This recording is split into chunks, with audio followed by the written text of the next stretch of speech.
name is Joshua Stewart. I work for UVA's Office of Engagement. I just want to provide a few housekeeping rules. So you will notice that you will not be able to unmute yourself.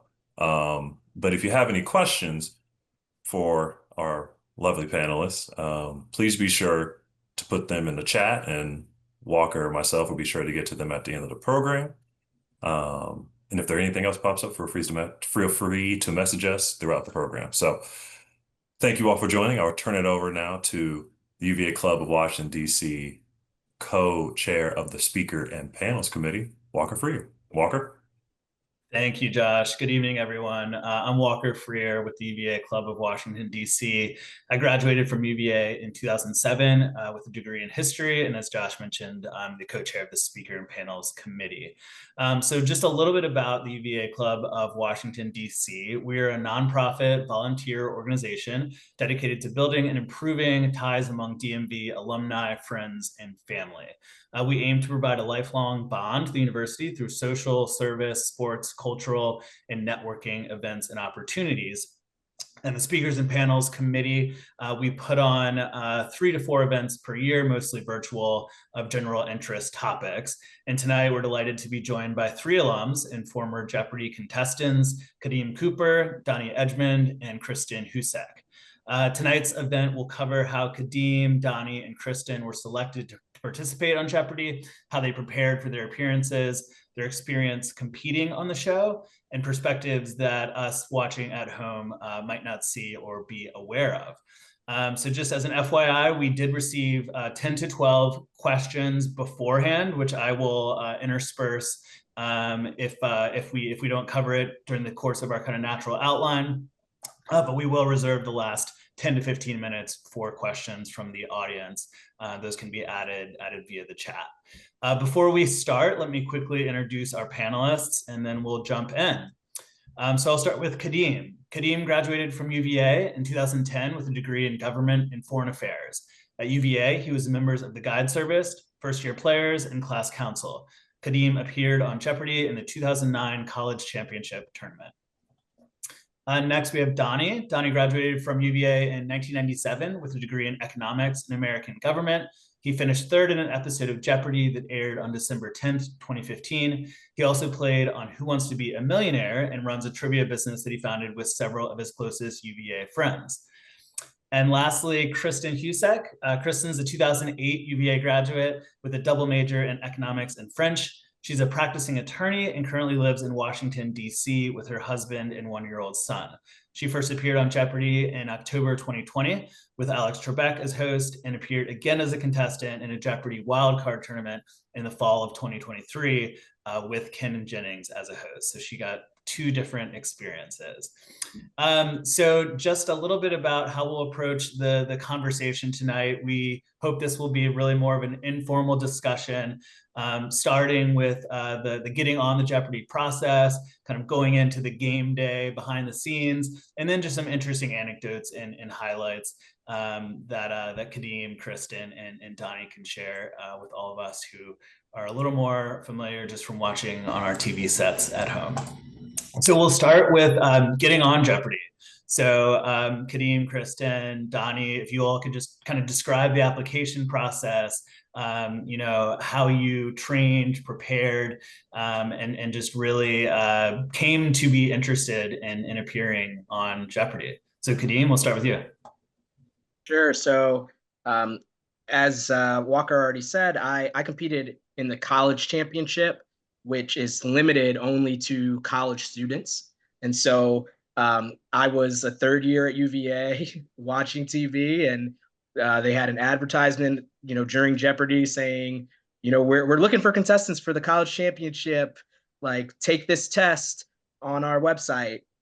And so I literally just kind of on a lark took this test, didn't really think much about it. It was like a multiple choice test on their website. And then maybe a month or so later, I got I don't know if it was an email or a call. I think it was a call asking or inviting me to go to Washington, D.C. for a regional competition so that with other college students in the area. And so, I can kind of stop there. Obviously, what happened next, but I went to DC, and then a couple weeks after that, got a call inviting me to be one of the contestants in the college tournament. So it was really a surprise all the way through, but really glad it happened. Kadeem, how many contestants are selected for the college championships? There are 15, if I recall correctly. And so basically it's, 5 episodes, or is that right? Yeah, three times. Yeah, exactly. So it's a full week of like quarterfinals. And then from the 15, they whittle it down to 9. And the winner of those 3 episodes compete in a 2-day final. So I did not make it to the semifinals, but I was one of the kind of 15 that competed in the first week. Great. Donnie, what was your experience like pre-Jeopardy and getting onto the show? Yeah, well, I'd wanted to be on the show probably since the show first came out in the Trebek version when I was about 9 years old. Just watched it all the time. A lot of similar story to a lot of players have it. Watch it at home with the family or grow up with it. And then Kadeem, I tried out for the college tournament when I was a first year, but that was back when it was a process of sending in postcards and just, I guess, randomly get pulled for a postcard. And then I think I sent 5 of them in with various images of UVA on them and got invited to an audition in Orlando. Then, so really all they've tested at that point is who wants to be on Jeopardy. And then we got there. That's the first time we took a test. And out of, I don't know, 40 people in the room, like 2 got called back in, right? Because none of us were really prepared. We didn't know what we were doing, which is different than once I started trying out post-college. I started going at it again once the online test kicked in, which was in the neighborhood of, I don't know, it was about the same time Ken Jennings had his run. And it was for the longest time, not an anytime test. Actually, some of you may have the opportunity now, and you're doing it now, taking the test wherever you want. But I think, Chris, the same experience. We had a 3-day window in the year where we could take the test. And I took it every year, and I tried to track how I did. And there were some years I did a little better than others, but there's a rumor in the Jeopardy community that you need about 35 out of 50 of those free response questions right to get invited to an audition. And there were some years I was above it, and some years I was below it, some years I was maybe way above it. But just there's clearly an element of randomness once you hit that 35 too, because I think there are definitely more people who get past that number, if the number's true, than who get invited to an audition. And then I got invited to auditions once in Philadelphia when nothing happened, and then a couple years later it was in DC. We're lucky that if they're still doing in-person auditions, we don't think they are anymore. DC almost always had an in-person audition, which is nice. And then in-person audition is you take the test again. I suppose that's just to make sure you weren't cheating the first time. And then the real thing they're testing is, how you're going to present yourself on television at that point. Because as a friend of mine put it one time who was on the show, she said at her audition, it was the first time in her life she was the coolest person in a room. Because you'd be surprised. You've seen how low the bar can be, right, for personalities getting on Jeopardy. But there's lower. They're going to put you through at that audition. Now it's online. I'm sure they're doing the same thing. You go through like your anecdote you would do with the host, and they ask you a question about what would you do if you won the money. And this is just testing personality. You do some simulated gameplay at the audition too, but I don't think they're really testing content knowledge there as much as how you'll present yourself in front of 5 to 10 million people at a time. And then I got on. It was the best thing ever. Great. And Kristen, what was your lead up to Jeopardy like? I guess you had a slightly different experience than both Kadeem and Donnie. Yeah. So I was on.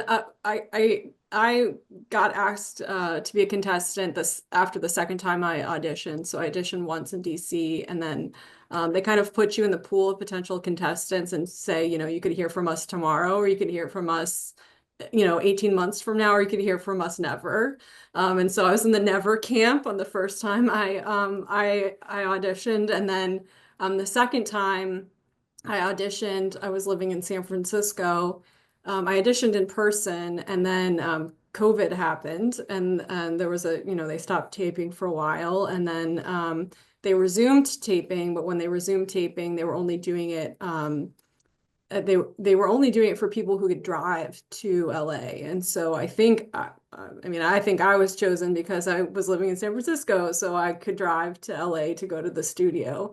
And so, got the call that I was going to be on Jeopardy. And then, they give you maybe like 10 days notice to go down to be on Jeopardy. But I was, what Donnie was saying is absolutely true. I don't think I fully appreciated before I went into the audition that, they really are just looking for someone who's camera ready because they're trying to make, entertaining TV. So once you pass, the initial online test, it's really about, personality. And one thing that they, emphasize is like, if you buzz in, I don't care if you give us a wrong answer, but it has to be an answer. We don't want dead air time at all. And so, I didn't really think about that ahead of time, but that they're really trying to make it, an entertaining TV show, and there's certain things they look for. And a lot of the producers, when I auditioned, had been there for 20, 30 years. And so they could spot, they knew who was going to be a good contestant, kind of right away. And they had good sense of that. So. Well, and so Chris, I think there was something about your experience with the COVID times was a little bit different. Kadeem, I don't know how much time you had. It was probably more than 10 days. I had about a month or 5 weeks after getting the call. Because there are things you need to do in that time, right? I mean, one, you have to arrange your travel. And if you don't know, if you're not in a tournament, you're paying your own way. And you need to think about, TV readiness. So maybe go get clothes or whatever, get ready for that. You need to get your anecdotes in order and probably practice them and be ready to present them. Arrange your life for whatever you need to do 5 weeks from now. And then you start thinking about prep for the actual competition and gameplay. And there are multiple elements to the prep and I know you mentioned that, Walker, that's why I wanted to come back on it. Because three of us didn't, we were so excited about getting on, we forgot to talk about that. But, when I was prepping, there were a couple things I did. One, I wanted to be comfortable with the experience overall. So there were a couple books I read. I read Ken Jennings' book. At that point, of course, it was before he was hosting. It was about his experience. And I read a book by a guy named Bob Harris, who'd been a multiple-time player, who called Prisoner of Trebekistan. And so just that gave a lot of the behind the scenes of what's the day like. Just so that's something that's not completely new to me when I get on the set. The other thing then was content. And the thing is, and this is also prepping for the test. Some people think it's daunting, but frankly, if you're a UVA grad, you have the horsepower to get on the test. You're definitely smart enough. It's just a question of maybe covering some content areas where you're worried about being weak. And it's easy. You guys watch the show, you know what comes up over and over again. Or if you don't, go look on j-archive.com, the Jeopardy archive that has every back episode there is. Where you can go back and look at the categories and the clues and just say, oh, yeah, right. They're going to ask me about vice presidents. I don't know anything about vice presidents or Shakespeare or opera or whatever. And then go prep your weak spots. And that can sound kind of daunting, right? Like opera, oh no, I'm so scared. But the thing is, I doubt most of the people playing on that Masters tournament right now have ever been to an opera in their life, right? But they all know opera trivia. And it's because it's not that much to study. Like the kind of stuff that can come up in a regular Jeopardy game and opera, they're like 12 things Jeopardy might ask you about it. It's not that much. So you can cover this stuff and check it off. And I have a list, I still have it in a notebook of 20 or 25 categories that I would hit when I was preparing. And I would hit like quiz websites like Sporkle or this one that looked like it was made in 1997 called Fun Trivia that it has user generated stuff. And you can go do the easy and moderate level stuff. You don't need the hard stuff because hard stuff that may not come up, or maybe it's one clue out of the whole category. It's not that big a deal. So just hit your weak spots. So I'd suggest if you're thinking about doing the anytime test, just do that exercise and you'll be prepared because the anytime test is 50 questions in 50 different categories. And you can kind of figure out what those categories are likely to be. And most of them are studyable. Some aren't. Like if you're no good at sports, it's probably too much to study. Or pop music. I'm terrible at pop music. I'm not going to go waste my time studying pop music because I just can't cover that category in any sort of prep time, right? But I can check off a lot of the stuff that comes up frequently because there's a finite set of content that could come up on the show. Kadeem, how much time did you have to prep, and what was your approach? I was kind of laughing listening to Donnie because, I was a third year at UVA. I didn't have a job for that summer lined up. So I was like much more focused on trying to get an internship I didn't do any of the prep and thinking through all the different categories and all that kind of stuff.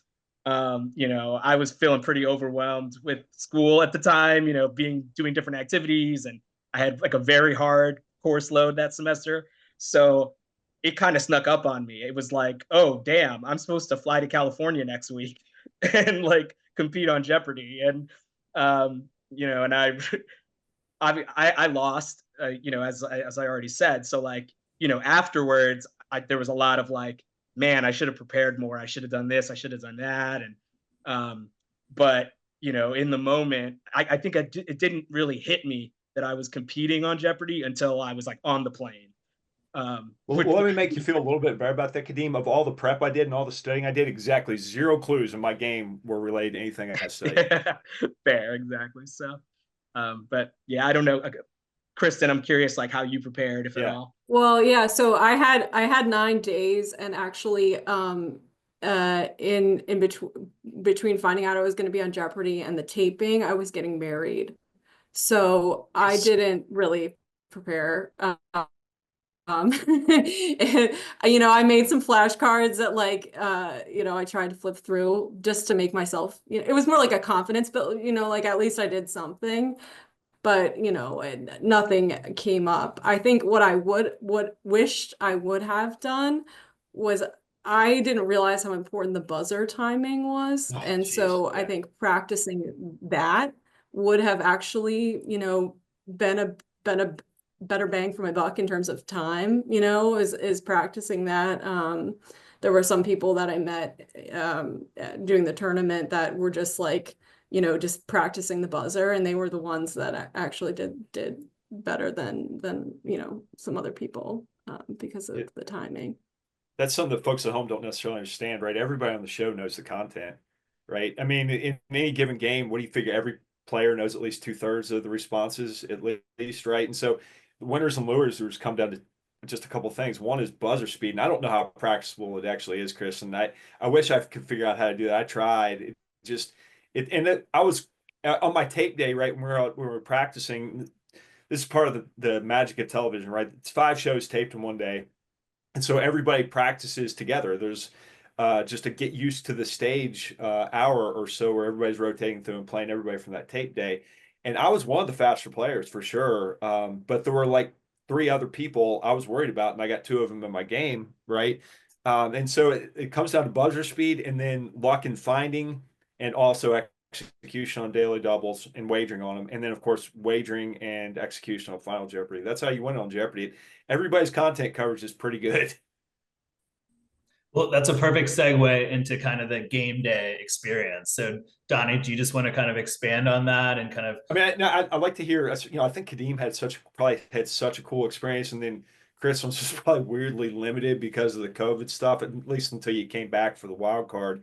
But I just say it's so much fun. There's like this nervous, fun energy with the other players who kind of become throughout the day friends, like a first day of camp or first day, like you're an RA, right, Kadeem, or were like the first day of getting people together. It just had that vibe to it. And then the whole experience was just the best day ever. I would go back and play for free practice rounds the rest of my life. Kadeem, what was your game day experience like? It was really fun. Agreed. Kind of just echoing what I was saying earlier, like I think I had a very hard time just accepting like this is real. They're filming you right now. Like you just met Alex Trebek and like you're competing right now. Because it's literally real time, right? So basically it takes a half an hour to film the show. And so, you get up there and you're kind of like you do the first round and it probably takes 10 minutes, 15 minutes, maybe less, and then it's like Alex Trebek is interviewing you and you're like, okay, what am I going to say to Alex Trebek right now?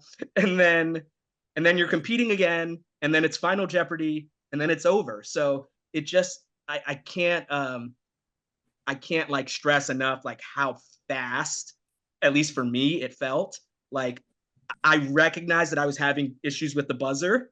But by the time I recognized that, it was like 20 minutes into the episode. And so, I didn't have time to fix it before the episode was over. And And yeah. Kadeem or Donnie or Chris, and this is for the whole group, can you all expand a little more on, you mentioned the critical part of mastering the buzzer, but there are very distinctive kind of guidelines, right? Like if you buzz in too early, you're kind of penalized. You kind of have to time it really well. Can you just elaborate a little bit on the mechanism that they use to kind of make sure that people are kind of waiting for the questions to be fully, announced by the host? Yeah, so like you said, you are only allowed to buzz in once the clue has been read. And there's a producer whose sole job it is to like unlock the buzzers. So you're really trying to time it with get in sync with that person, though you don't really, know that ahead of time. But you can either listen to the clue being read and, try to time it based on the cadence of it being read, or they have red lights that are on the side of the game board. And when those go on, I think on, then you're allowed to buzz in. And so every contestant goes through a dress rehearsal, which is what Donnie said, which gets you used to being on the stage, which is very intimidating when you step on it the first time. But then also lets everyone get used to the buzzer timing.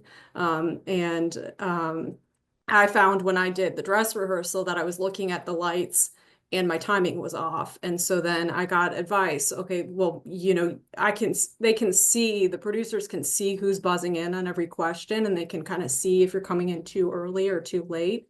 And so got advice from one of the producers, whatever method you're using, it's not working for you. So you should switch to the other one. And I did, and I deployed it during the game and it ended up working out for me. Yeah, that you get kind of a little bit of adjustment time to try to change your strategy on the fly. Yeah, the penalty is a quarter of a second lockout if you're early. And so it's massive because, like we said, everybody knows the content, right? So if you're a quarter second waiting, that both other players have had a chance to get in, unless somebody gets it wrong, which is also carries a big penalty. You don't want to buzz in and be wrong because obviously you lose money. You give your opponents a chance to ring in when they've had a chance to think about it and maybe narrow down the potential answers. So there's a lot of pressure. You don't want to be wrong. But losing that quarter second by being early, you're just dead. You're not going to recover that. The other folks are going to get in. And I did practice, or I tried to at home, because obviously at home, you guys all know you can't see these lights are on the side of the board, and they're tiny little LEDs on the side of the board. So I tried to time it up with a pen and clicking, like standing behind an easy chair as a podium and everything. I was trying to sync it up with the end of Trebek reading the question, which is exactly what the guy pushing the button behind the board was doing too. But like Kristen said, I'm trying to time up that guy whose name might be Mike behind the board. I'm not really trying to time up Alex, right? So it was a challenge. And then like Kristen talked about playing the lights or playing the sound. I don't know how you can play the lights. Some people do, but the board is massive. You don't really appreciate this at home. The board's massive. And so if you're playing a clue in the middle of the board, I don't know how you could see the lights on the side at the same time, right? And read that. Some people do it, and that's how they play it. But I couldn't do it that way. And again, I would think I was mostly fast enough. I just wasn't fast enough for my game. So I think it'd be interesting to, if there are questions or Final Jeopardy categories, things that you all specifically recall from your experiences, maybe questions you got right, questions that you maybe flubbed or others flubbed. I think it'd just be interesting to kind of hear some of the highs and the lows from your experiences. Well, my game was a runaway, so like my Final Jeopardy was irrelevant. And we got locked out by the returning champ. He got the last clue of Double Jeopardy and locked us out. And we both second, third, we both put up good scores, but it wasn't enough. So like final didn't matter. But that's the only clue I got wrong, right? I mean, in my game that I buzzed in, I was whatever 9 for 9 or 10 for 10 or whatever during gameplay. But the only one I got wrong was final, and that's all I hear about. from people who remember my game and talk to me about it. I never in my life somehow ever heard of Beatrix Potter before that moment. I guess we just didn't do name brand kitty lit in my house, so I didn't know anything about it. I could have told you about, I don't know, Beatrix, Queen Beatrix. I could have told you about Potter Stewart. I could have lots of things, but not Beatrix Potter. And that's what I hear about. And I keep reminding people it didn't matter. The game was over then. It was irrelevant. We were just staying there in a daze, starting the what just happened post Jeopardy haze, right? So that was the one I remember the most about my game, even though it mattered the least. I can jump in with one. So for the UVA folks, UVA folks who went to UVA in the, from 2005 to say 2015. One of my clues was bring candles. It's for TBTN, take back this. And so that was a huge event at UVA when I was there. It was called Take Back the Night. It was about sexual assault awareness. So like, I remember at the time, as Alex Trebek is reading it or whatever, being like, oh, I know this, right? And of course, the guy next to me beat me to it on the buzzer. But it was just one of those things where I was like, a UVA like thing right now. There also were a bunch of like sports clues on in my game. And those tended like the other two people were not as into sports as I was. So that tended to be to my advantage. And then the last one the last category I'll mention was one category was Latin. And I actually took Latin in high school, and my mom, people would always say like, you'll never use Latin. I was like, yes, I will. Today's the day. So yeah. Yeah, I feel like as it was taping, like kind of blacked out a little bit. And like when I rewatched the taping, there were some questions I got right that I didn't even didn't remember answering correctly and didn't know the answer like as I was watching it. I was like, oh, I knew that one. How did that happen? Because you just kind of like get in this zone. But there were some very funny moments when I was invited back to the tournament later and watching some other people's games that I remember. There was a whole category and it was called Jokers, and it was actors who played, you were supposed to name the actor that played the Joker. And a lot of people, especially in the tournament, would, start out with the hardest clues first and then work upwards as a strategy. But that strategy backfired on this category big time because people started out at, the hardest clue. And this one guy kept guessing Heath Ledger, $1,000 clue, Heath Ledger, incorrect. $800 clue, Heath Ledger, incorrect. All the way up. And finally, the $200 clue was a picture of Heath Ledger. And so finally it was like, oh, here it is, Heath Ledger, I found him. But it was funny that, that strategy happened a couple times, even with, people who had won games before that, they order the clues in order of difficulty. And so if you don't have a frame of reference of how difficult is the clues in the category, you can sometimes just be totally off base. Well, it sounds like there certainly is a learning curve, as anyone would expect with a quiz show like this. Kristen, did you make any kind of adjustments between your two appearances or change your strategy or approach? No, and that's because this new thing that they're doing with a lot of tournaments didn't exist when I, taped the first time. And so after I had, was on it the first time, I was like, wow, that was great. The experience of a lifetime, amazing, closed the Jeopardy book of my life. That was great. And then 2 years later, there's a, new producer, who's really into tournaments. And so decides they're going to have more tournaments and they're going to create this new tournament concept of old champions that were like good, but not good enough to get into the tournament of champions. And we'll have them compete. And like one of them will elevate and get into the tournament of champions. And so I had just had a baby a few months prior to that, was not in a trivia mode. And then, you just get a call from an LA phone number on your phone. I know to answer those. I don't screen the the LA phone calls, inviting me back. And that was, that was just like a total bonus, because I thought it was done with Jeopardy, and so everyone that was there had already won, and so the kind of the nervous energy was a lot less than I think I experienced the first time, because everyone else was in the same boat. They're like, I've achieved what I wanted to achieve. I won a Jeopardy game. And so now this is just fun. I get to come back and do it again, and meet 15 other people who are just like me, into trivia just like me. You don't realize that you are this person until you're in a room with all the same other people, and you're like, oh, okay, we have this kind of common bond, this common language, this shared interest, and so that was really, really fun. Yeah.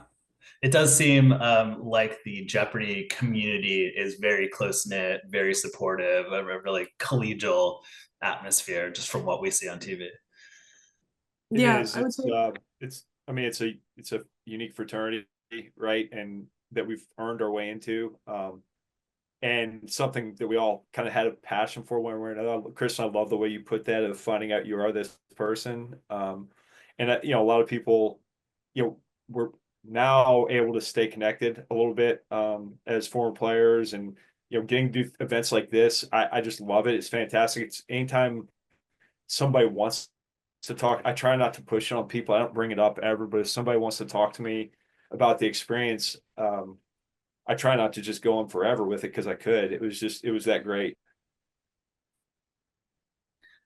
This has all been wonderful so far. So I've kind of given some structure to the conversation so far, but I also do want to give you all the opportunity to share some entertaining interactions, anecdotes, behind the scenes kind of things that we might not be aware of.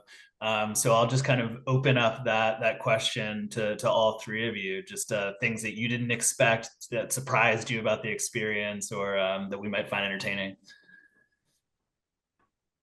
Well, entertaining, I guess. Kadeem and Kristen, you might not have had this challenge. I have notoriously horrific. And that glass pen, or that laser pen on the glass writing, it's not super smooth, right? It's not the easiest thing in the world to do. I got my name down fine, like in one try. It was no problem. And you probably both know Maggie Speak. Did you both work with Maggie? The contestant coordinator, Maggie Speak. She's legendary. Did it forever. Is retired now. She was kind of working with me on my game plan. We got to final. At this moment, I know the game's over, right? And this dream I've had forever is ended in a blink, just sudden. I'm already in that what has happened mode, right? And I have to come up with a wager and address Final Jeopardy. And so, I didn't care about finishing second versus third, so I didn't really care about my wager. So I just put, I had to write. I wrote all my money down. It was easy. It's $10,000. There's one followed by 4 zeros. Maggie had me rewrite it 6 or 7 times because it wasn't legible.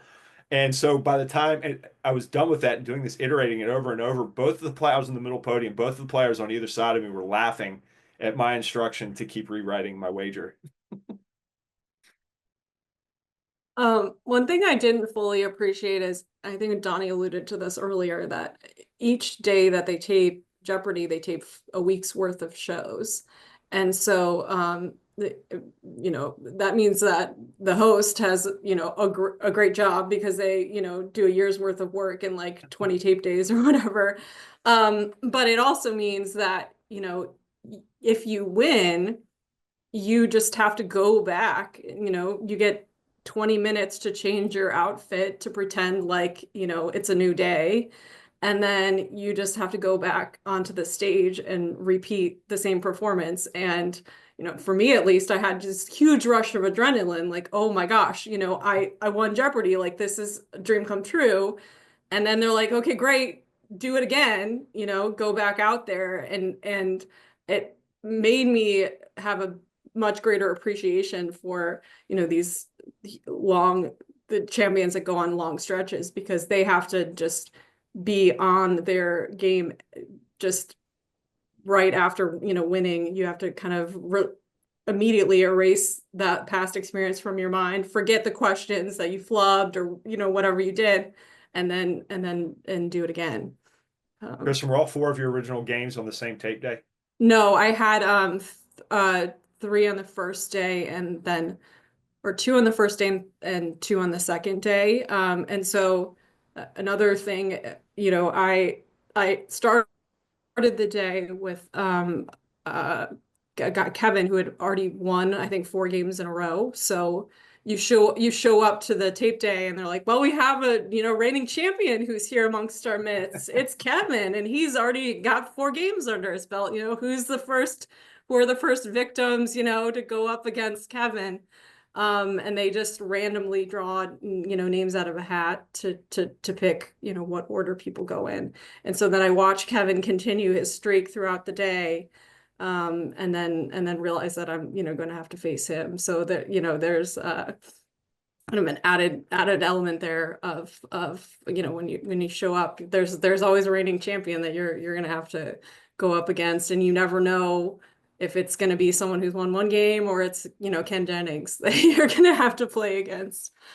Well, and Kristen, you, as we noted earlier, you had the kind of unique experience of competing with both Alex Trebek as host and then Ken Jennings. Were there any noticeable differences about how they approached the game? I would say, you know, Alex, it was during COVID, and he was, you know, as we know now, towards the end of his life. And so we didn't really interact with him in a way that I think he used to interact with contestants and really enjoy interacting with contestants. One thing, again, I didn't realize is that, you know, the host they're reading clues, but sometimes they flub up the clues when they're reading them. And this happened during one of the games we taped with Alex. And you know, one of the producers was like, okay, we're gonna have to have you reread that clue because you mispronounced one of the words. And he was like, no, I didn't. And the producer was like, yes, you it was like, you know, trying to be really artful about it and saying, well, yes, actually, I think it's pronounced this other way. And he was like, no, it's not. I'm not rereading it. And that was just like, that was it. Yeah, you know, Ken and Alex get the clues ahead of time, and they really both of them kind of are studying it like it's a script, like they're actors. I mean, they were making kind of like diacritical marks about like pronunciation of different words, and really I was really impressed with, you know, how the work that goes into being a host and how professional, you know, they both are, and how quick both of them were with, you know, witticisms and anecdotes that you know, playing off people's stories or just internal references to answers people gave or things that happened that unfolded over the course of the game, that they were both, you know, able to make jokes and make it to be good TV. I was very impressed with both of them. Yeah. I'd just like to point out something that folks may not know from watching at home. You know, American game shows are heavily regulated federally, right? Because of the quiz show scandals of the 50s. And so one of the ways that shows up in Jeopardy or any quiz show is anybody who has advanced access to the content has to have limited or no interaction with the players before the games. And so Kadeem probably had a little bit different experience with this. I know in the tournaments, it's a little bit different, especially the college and high school tournaments. At Trebek, I know I always liked interacting with you guys. But people always ask me, what was Trebek like? And I said, I saw what you see. That was the only time I saw him when, for the most part, was when he was out running his game. He was an absolute pro. And then times when he was interacting with the crowd in the commercial breaks. But yeah, it's, you know, because of what you saw when you watched Quiz Show, that movie, that's why that is all locked down. Every time you're on a game show, you're going to get a talking beforehand from a lawyer. Yeah, I think they also, for every, you know, tape day, there's 5 shows they tape, and they write clues for 6 shows, and then they throw out, you know, one of the shows. So, and then randomly select the contestants on each show to try to, you know, avoid anyone having access to the clues ahead of time. And Kadeem, in terms of your experience, were there any kind of entertaining or surprising things that happened that you want to share? So I didn't think about this when I went on Jeopardy, but there's a big lag time between when you film the show and compete and when it's actually aired on television. And so, I basically went back to UVA, and everybody, all my friends are like, so how'd it go? What happened? And you like sign a non-disclosure agreement, so you can't tell them the outcome or anything really about what happened. And so, it's like months pass, and then the show's going to air. And I this was like the early days of Facebook, so I like made a Facebook event, and I was like, I'm going to be on Jeopardy like on this day, and like invited like everybody, from UVA or whatever. So like people were like watching it at their fraternities, at their sororities, whatever. It like became a whole thing. But obviously I knew that I had lost, like I was third. So like it was like all of UVA learned at the same time that like I did not win, I did not like get to the next round. And so, basically like the last week of the semester was just people seeing me in the street and being like, "Man, you got destroyed on Jeopardy. What happened to you, man?" Oh, come on. So that was kind of funny. But yeah, it was a great experience though. Well, so I'm interested. We have a few questions that I'll jump in here momentarily. But I think, Kristen, the fact that you appeared twice, are there opportunities for the three of you all in the future to get invited back? What is the process like for that? Or is it just one day you get a call from a phone number with a LA area code and you hope you answer? Yeah, I don't know what the rules are anymore. I would have, would have answered your question, no way, before, but now they're kind of, reinventing what the rules are. If I were any good at pop culture, I could probably try out for pop culture Jeopardy. Um, but I think my Jeopardy days are behind me, but who knows if they're, it's all about what they think, makes good television. And I think, they think there's some interest in the viewers recognizing some players who played before and rooting for them. I think that, that one of the executive producers, Mike Davies, is a big, soccer fan. And so he's, he wants to kind of build this like, fandom behind some Jeopardy players in the same way there's fandom behind football clubs, I think is the idea. I don't think I'm that person, but I think that there is this idea that there are some star Jeopardy players that people really like watching, and that might keep getting invited back. Yeah, the expectation is finality, right? That when you're off, you're off. And Kristen, I'm so jealous that you got to go back. And then, the players who really earned going back, like the folks who play in the Masters tournament, are so good. They made trivia their professions, right? They have hundreds of thousands of dollars on the line, so they really do study content. Their content knowledge is better than an average Jeopardy player, distinctly. I wouldn't. There's no way I'll ever get that call, but any spam caller with a 313 area code, I'm answering it, just in case. And the other thing I'll say is a Jeopardy experience is a credential that'll get you on other shows if you want it. That Jeopardy is the standard for qualifying quiz show players in the TV world, and also in terms of day-to-day production, right? They've been doing it for 40 years, and most other quiz shows don't know if they're going to get renewed the next season. So you haven't been on that and been through casting process and a couple others. The others are kind of slapdash, making it up as they go, it feels like, and kind of unprofessional in their approaches. And Jeopardy's not that at all. Is a completely professional operation from top to bottom. But once you have that credential, like that jumps you ahead of the queue for qualifying for other shows. Well, and Donnie, you actually inadvertently started answering a question that was submitted. And so I'm going to reverse it. So it sounds like Jeopardy is a good qualification to have for other game shows. This question that was submitted is from a Who Wants to Be a Millionaire contestant. And their question was, does Jeopardy prefer veterans of other game shows? Or is it, I have no idea.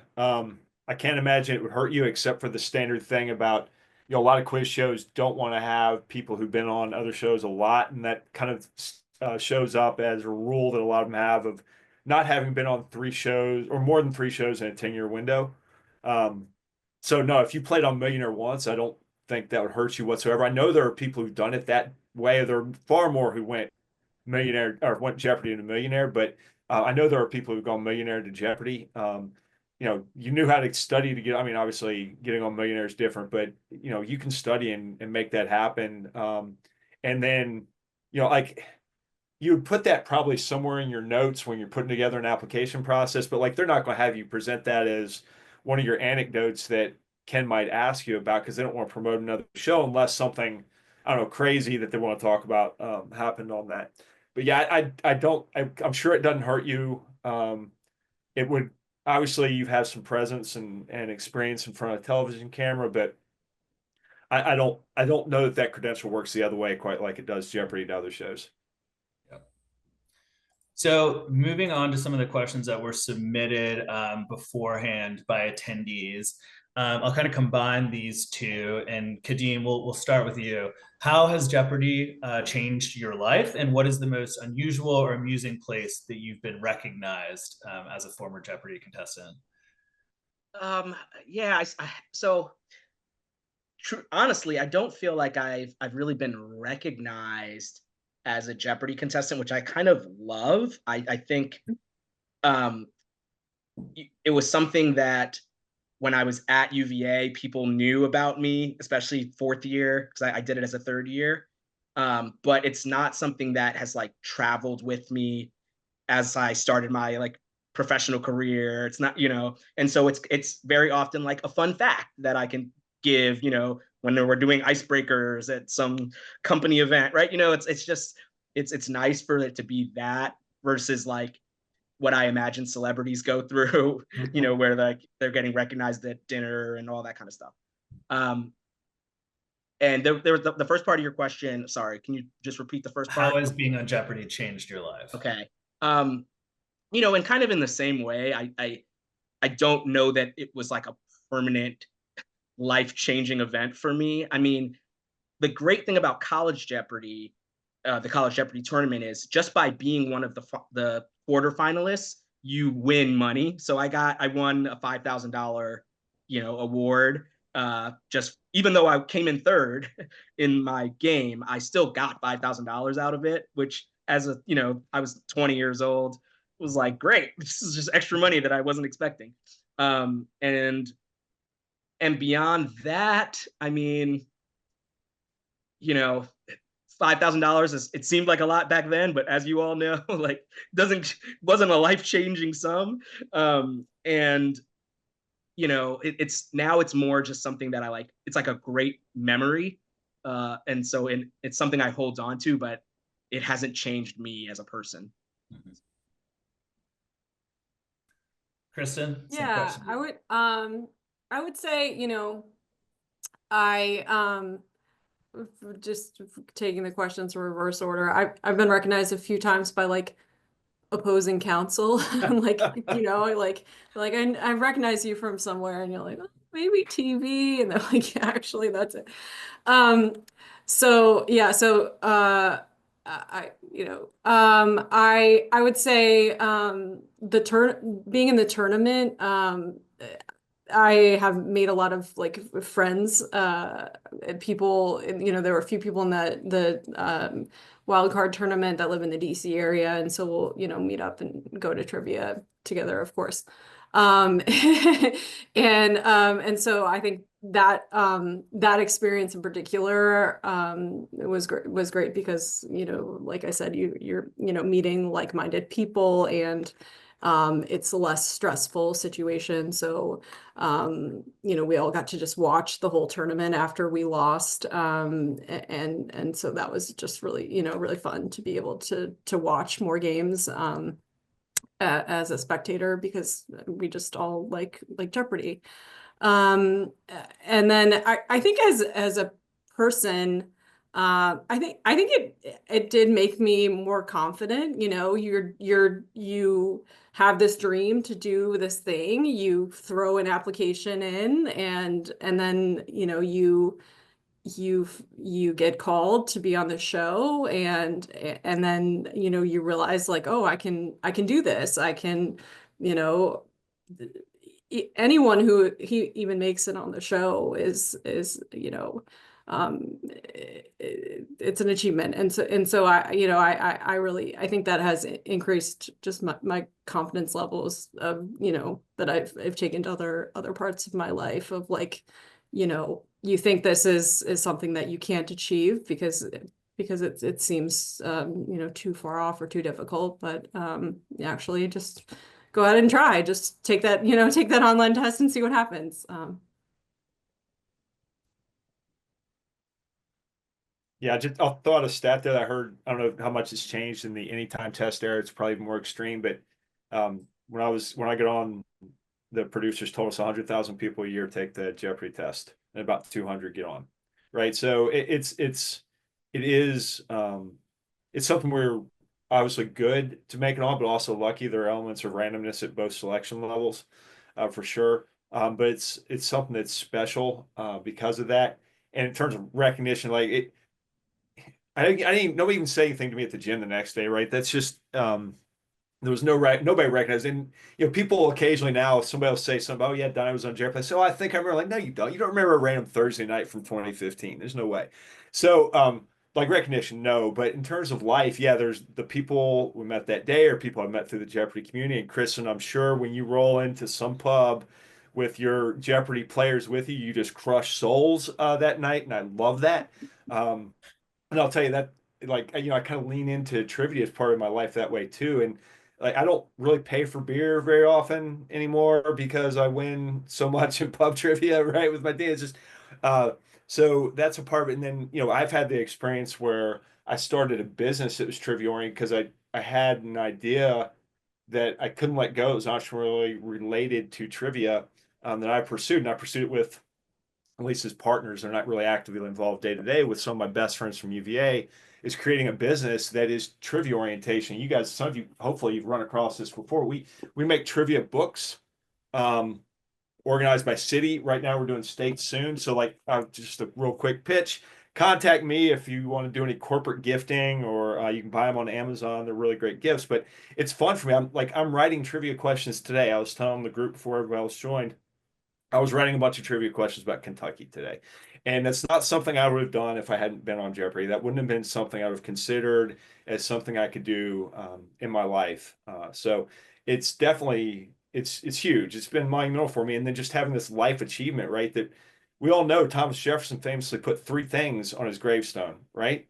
And so I've got two now, and I don't know what the third's gonna be, but one was getting into UVA, and the other was getting on Jeopardy. Right? Those are the things I'm most proud of, right? Those are my tombstone achievements. So it means a lot to me, and it's I don't know, it's something I'll treasure forever. Yeah. So two more questions, and then we'll wrap up here. One that just came in from the chat.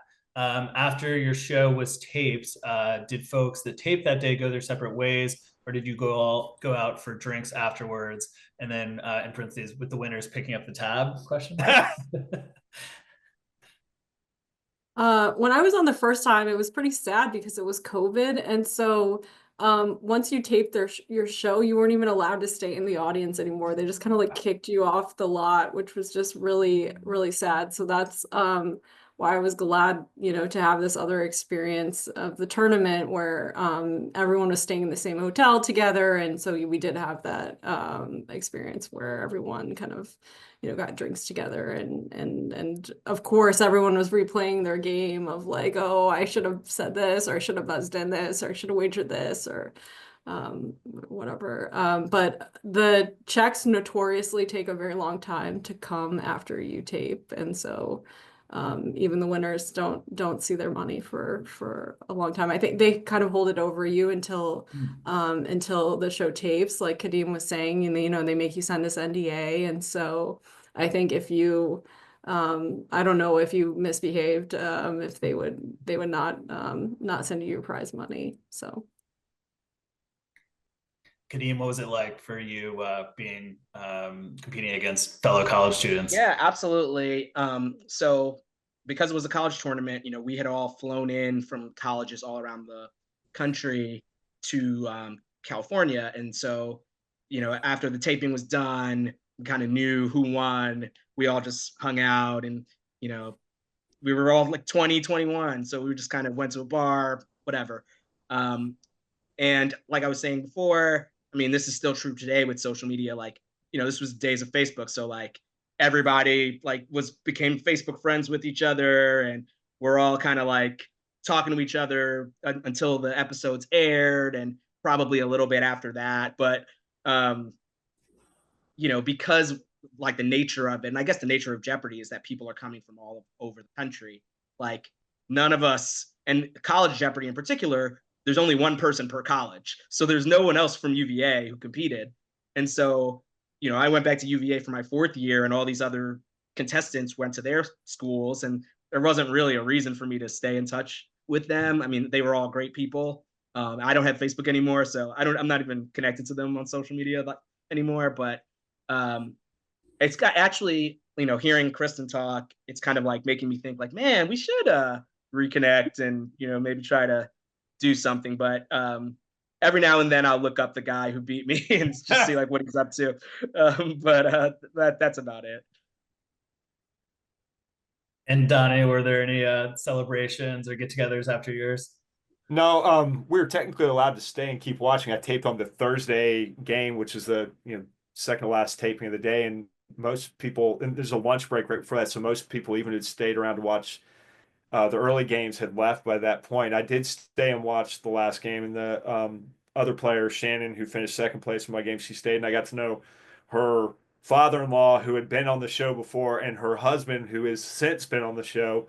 And that, but then afterwards, I didn't see anybody after that in LA because most people stay at the Doubletree, as you know, that Jeopardy supposedly gives a special rate there. When I called for it, it wasn't available, and I had Marriott points, so I was standing at the court around the court. So I just didn't see people afterwards, but I'm connected with them and in touch, and sometimes see people in the area, might get together, somebody's in town and wants to play a pub quiz, or might see them at an event somewhere, just kind of in generally socially connected.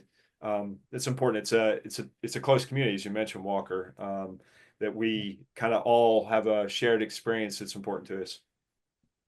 And one last question, we'll go lightning round. What advice would each of you give to other Wahoo alums who aspire to be on Jeopardy? Take the test. You can do it.